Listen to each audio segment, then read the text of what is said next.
Hi there, welcome to my YouTube channel. This is Tina from tinaheals.com, and this video is about how to do Venus magic.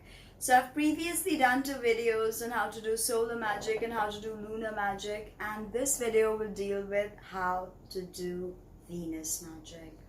So Venus, the glyph of Venus is a mirror. So invoking Venus through a mirror can be very powerful and very potent. So Venus has her domicile in Taurus, which is night, feminine, earth, cardinal, and her diurnal rulership, masculine expression, is Libra, okay, which is again cardinal, air. And that is the intellectual manifestation of Venus. Taurus is the more physical side of Venus, the more visceral side of Venus, okay? Now, Venus birthed Cupid and Eros. So, of course, Eros is the concept of love, romantic love, from where we have the word erotic. And Cupid is basically the ambassador for romance and love during our times. So Venus is about relationships, love, and how we relate to one another, okay? Now, how we appreciate the beauty of the world. Venus is beauty. But Venus is not just about the beauty that is there. It teaches us how to appreciate this absolutely grandiose beauty that surrounds us, okay? And the harmony of the universe, of the multiverse, that is Venus, okay? Now she rules over arts and its muses and all women. So all the muses of the artists are also women, okay? And the muses are sort of like the Dakinis of Buddhism, okay?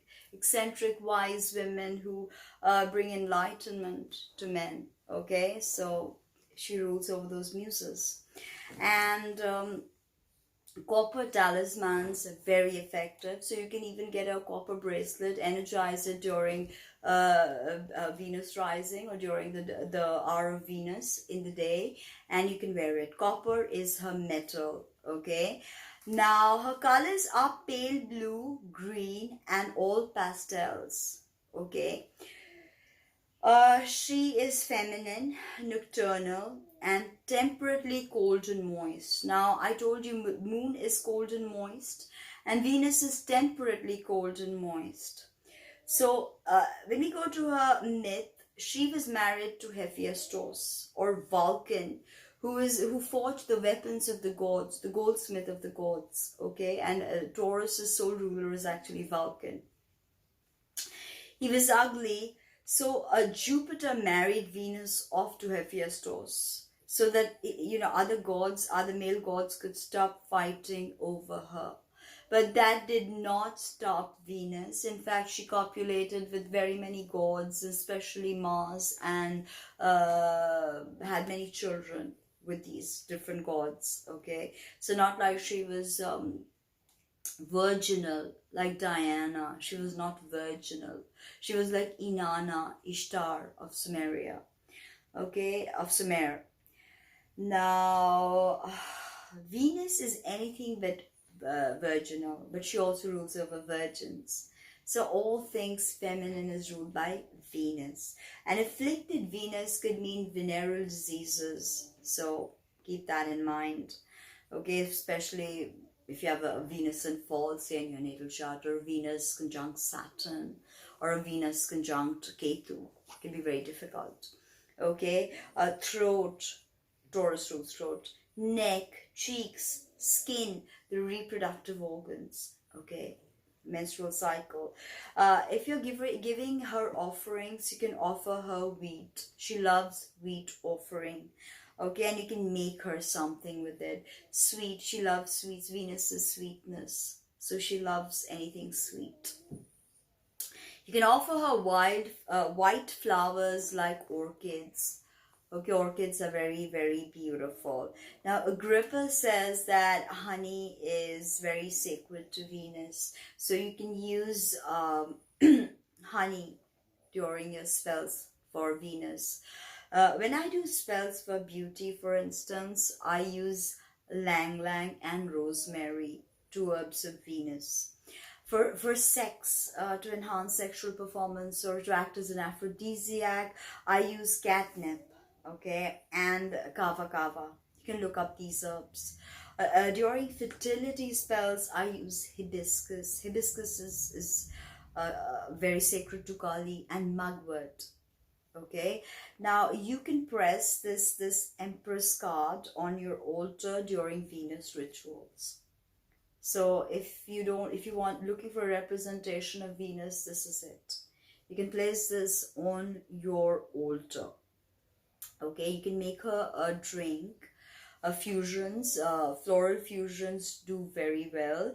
Jasmine tea, hibiscus tea. You can offer her almonds. She loves almonds. Okay, mint infusions work very well. I use mint infusions. Okay, now you can burn a diya.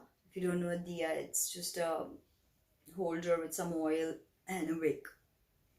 Okay, and you can burn this diya with rosehip oil or olive oil, sesame oil, or spearmint oil, all sacred to Venus.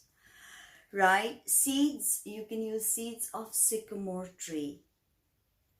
Willow oak stems can also be used during rituals. Okay? And you can do Venus magic if you have a very malefic Mars aspect coming up. If you have a very difficult Mars square Venus, you can do Venus spells to diminish the difficult energy that you will get from Mars. Okay, so that's very beautiful. You can even use Venus spells to bring to the forefront latent talents. Okay, and if you want to buy good things, you know, or look beautiful, very important. Done best on Friday, but of course I told you that in a day Venus has her hour, so you can do that. During any spell that is done to invoke Venus must be done on this hour or on a Friday. Venus also rules garden magic, so you know, if you are looking to bring magic or into your garden or develop green thumb, then you know, do that. Now the animal totems you can use are swans, dove, or elephant. Okay, and you can even frame the pentagram of Venus, what we call yantra, geometric shapes. Okay, and keep it on your altar or paint it on a ceramic white ceramic tile before you call the spirit of Venus. Okay, now fruits: pomegranate, peach, plum. So you can offer her any of this. The more fruits you can look. These are the ones I use most. Elements: water, earth and air. So always invoke them, water, earth and air. And a small chant that I wanted to share, is: Venus, I invoke thee, grant me love and beauty, may my life be happy and in harmony. I am peace, bliss and love. I give, I receive.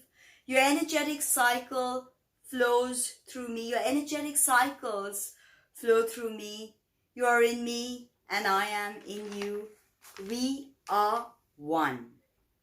So another way to do Venus magic would be to work with a honey jar. I told you Agrippa already says honey is sacred to Venus. So you could be doing the sweetening, sympathetic magic honey jar spells, okay?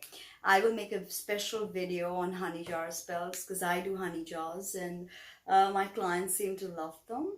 If you're interested, you can send me an email and I can make your own honey jar. But I will make a separate video on this, okay? So thank you so much for listening, and please like, comment, subscribe and share and let me know what you think.